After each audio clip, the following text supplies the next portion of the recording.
Hello everyone, welcome back to home tutor. आज के video में हम अध्ययन करने वाले हैं क्लास 6 के संस्कृत विषय के त्रयोदशः पाठा का, जिसका नाम है विमानयानम रचयाम। इस पाठ में बच्चों के कल्पनाओं के बारे में बताया गया है कि किस तरीके से बच्चे कल्पनाएं करते हैं और साथ में ही परोपकार की भावना भी उनमें कितनी अधिक होती है। तो चलिए इस पाठ का हम अध्ययन करते हैं, इसके अर्थ को समझते हैं। और अगर आपको ये वीडियो अच्छी लगे, हेल्पफुल लगे, तो प्लीज़ आप इसे लाइक और शेयर जरूर कर दें। साथ में चैनल पर नए आए हैं तो सब्सक्राइब भी कर लीजिए। विमानयानम रचयाम। विमानयानम का अर्थ होता है हवाई जहाज और रचयाम का अर्थ होता है बनाएं। हम हवाई जहाज बनाएं। राघव माधव सीते ललिते विमानयानम रचयाम नीले गगने विपुले विमले वायु विहारम करवाम। तो यहाँ पर कुछ बच्चे बात कर रहे हैं, हे राघव, हे माधव, हे सीता, हे ललिता। विमानयानम यानी कि हवाई जहाज, रचयाम यानी कि बनाएं।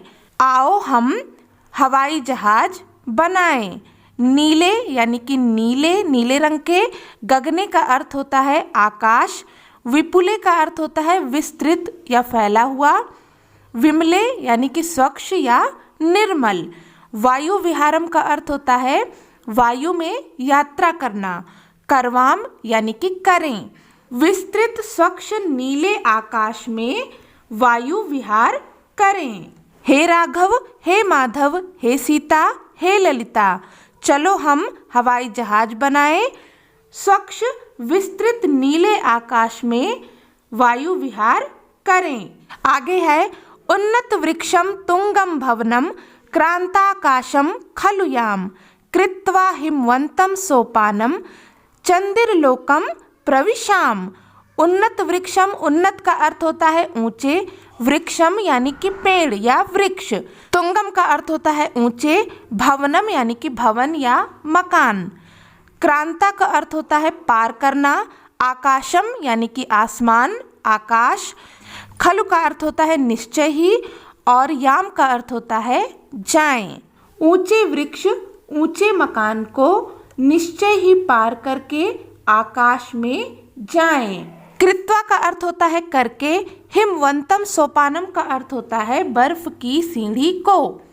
चंद्रलोकम यानी चंद्रलोक को। प्रविशाम यानी कि प्रवेश करें। बर्फ की सीढ़ी बना करके चंद्रलोक में प्रवेश करें। ऊंचे वृक्ष को, ऊंचे मकान को निश्चय से हम पार करके आकाश में जाएं। बर्फ की सीढ़ी बनाकर चंद्रलोक में प्रवेश करें। आगे है शुक्रश्चंद्रः सूर्यो गुरुर इति ग्रहान ही सर्वान गणयाम विविधाः सुंदर तारश्चित्वा मौक्तिकहारम रचयाम।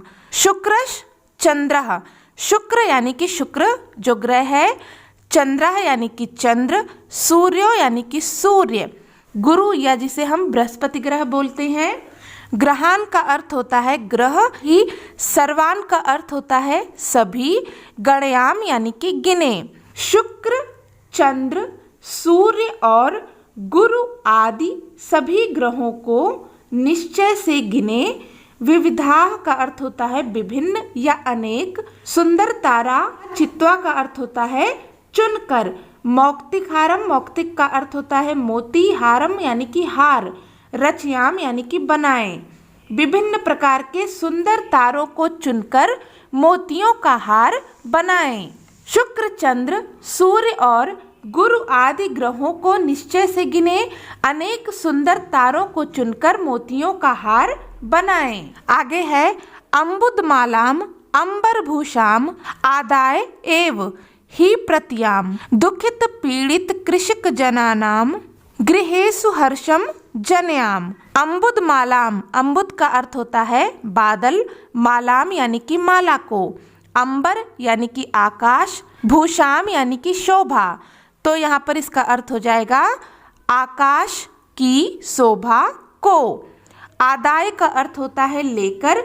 एव का अर्थ होता है ही। प्रत्याम यानी कि लौटें। दुखितः का अर्थ होता है दुखी।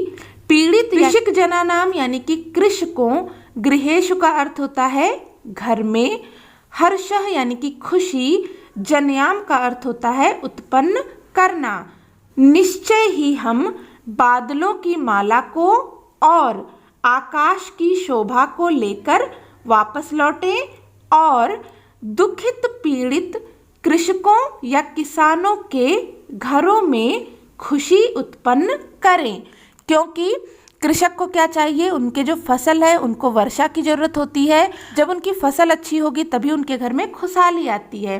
तो इसलिए बच्चे कह रहे हैं कि बादलों की माला को और आकाश की शोभा को वापस लेकर के लौटे, दुखित पीड़ित कृषकों के घर में खुशी उत्पन्न करें।